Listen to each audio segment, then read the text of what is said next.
Brendan Greene, the now legendary creator of PlayerUnknown's Battlegrounds, is cooking up something special as his next game. Prologue Go Way Back is an open-world survival game with incredibly dynamic weather systems, an extremely high-end procedural level generation, in-depth survival mechanics, and a very ambitious goal for the game's future. It's one of multiple games in development at PlayerUnknown's Productions, and is the foundation for a planet-scale survival experience. Let's check out this little playtest of what's currently available.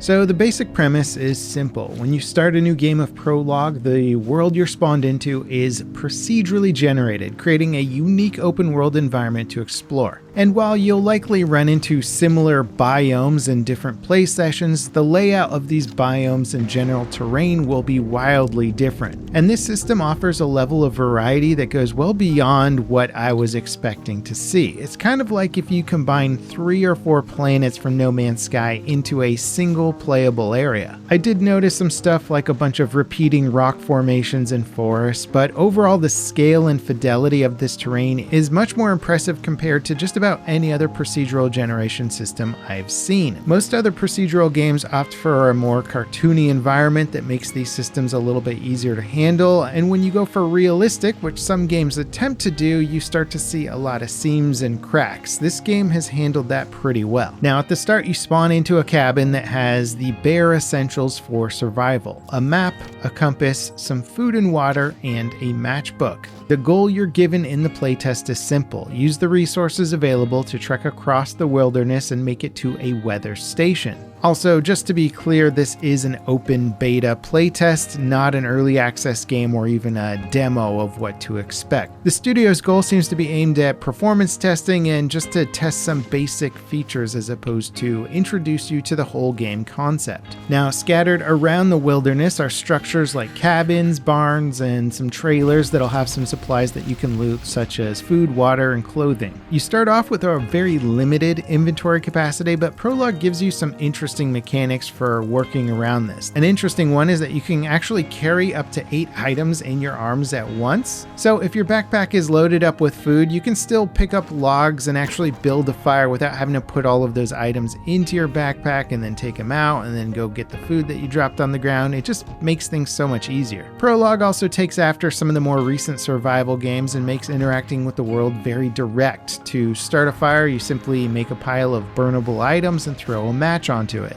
The same goes for things like replacing fuses and fuse boxes to power up your cabin. Most cabins have a generator that you can turn on to power the lighting, or a refrigerator, or a stove. However, most cabins will be missing several fuses, and many will only have a single working one. So before you leave a cabin behind, make sure you grab all the good fuses, as you're probably going to need them at the next one to power all of the facilities you want. And I really appreciated just generally how the item and interaction system felt very logical, straightforward. Things worked in the ways that you would expect them to work. In fact, when certain things didn't work as I would expect them to in real life, it actually stuck out, where I wouldn't expect those types of features in an average game, but since this game has set up so much realism with interaction, I was expecting things like putting a pot out in the rain to fill with water, and I got annoyed when it didn't fill up with water. But I wouldn't be surprised if that's actually one of the features that they're planning to add to the game at some point, since they've added so many features to this since the demo or beta first came out. Now, Prologue is impressive in several areas, but the weather is where this game really shines, or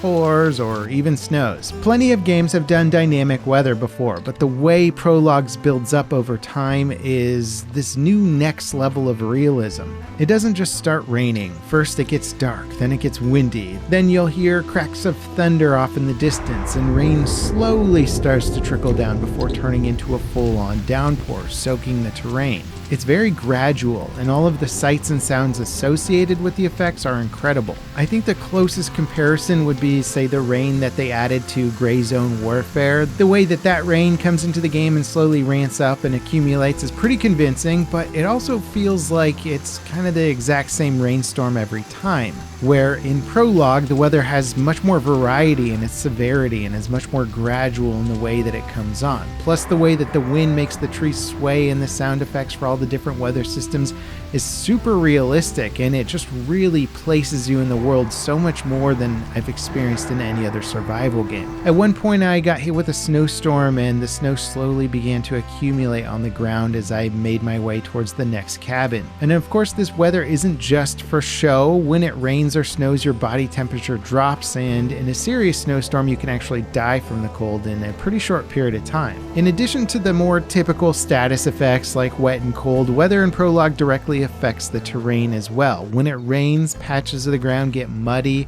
or soaked, and you will actually go slower when trying to move through it. Likewise, as snow accumulates, you'll encounter both whiteouts and limited visibility and snow drifts that slow you down to a crawl. What this does is it really makes you respect and react to the weather, just like you would in real life. Are you going to try and go on a big trek in the middle of a rain and thunderstorm? Probably not in real life, and you're making similar decisions in this game.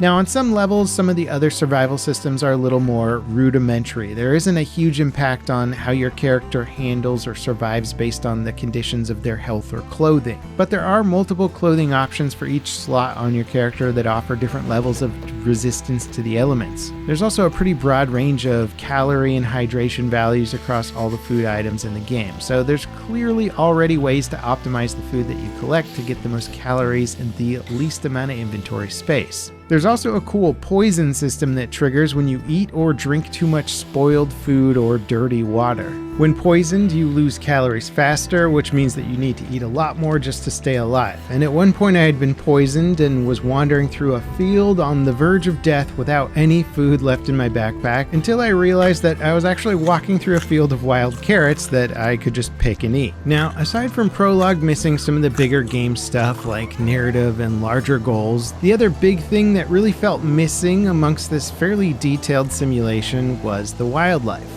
There's no animals to hunt or track in the game, and considering that you can cook with a pot on an open fire already, it's a bit disappointing that you can't go hunting for game and then bring it back to cook it. That said, animal animations and AI logic are a decent amount of work, and this is an early look at the game, so it's likely that they just haven't added it yet. Now, in the current state, the game isn't all that punishing, and if you're decent at navigation, you could probably beeline it straight for the station and only have to stop a few times to keep your hunger and thirst topped off. You can aimlessly wander and survive off the land in Prologue right now, which is cool. It just doesn't have the depth or goal-oriented survival of more polished games like Dead Island or Winter Survival yet. But despite that, pretty much everything I covered really does feel like it's just a fraction, just the tip of the iceberg with Prologue. PlayerUnknown's Productions is currently working on a project codenamed Artemis. The goal is to have a planet-scale survival experience populated by thousands of players or even millions of active players at once. They previously released a small tech demo called Preface, which showcases the engine that they're working on to achieve this, and Prologue is more of a single-player testbed for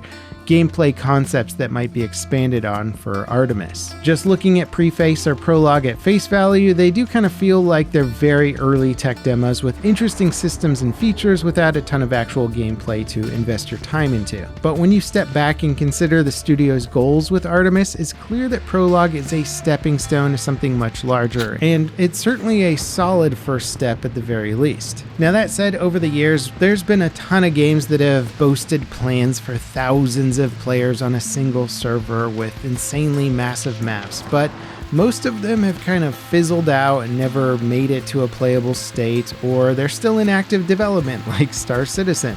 It could be that Artemis is yet another impossible project that will never achieve its goals or ends up being in a in-development state for the next decade. But even if that does happen to a certain extent, they've got the makings of a really solid survival and crafting game on their hands that does bring some impressive technology and systems to the table. Adding some wildlife, NPCs, multiplayer, more diverse survival mechanics, and some bigger goal-oriented gameplay would easily put it shoulder to shoulder with some of the other survival games that I've checked out recently. And if Artemis does work out, it could end up being something like Rust, but on a planet-wide scale with thousands or millions of players forming factions and all kinds of crazy stuff. It seems like There's very big plans in play, and what we're getting to experience right now is just a little bit of a taste of the base level mechanics. Anyway, if you want to check out Prologue for yourself, it's free. You can download it and try it out, see if it runs on your computer. I found it very interesting, but I wouldn't recommend it as far as a game goes. It's more of a way to take a look at what is coming down the road. If you guys enjoyed this look at Prologue, don't forget to drop me a like, subscribe for more content like this, and if you want to see something completely different, check out this video on Battlefield's craziest weapons that they've had in the franchise over the years. There's some wacky stuff in there that you might not have known existed. As always, guys, thanks for watching, and I'll see you next time. This is Level Cap, signing off.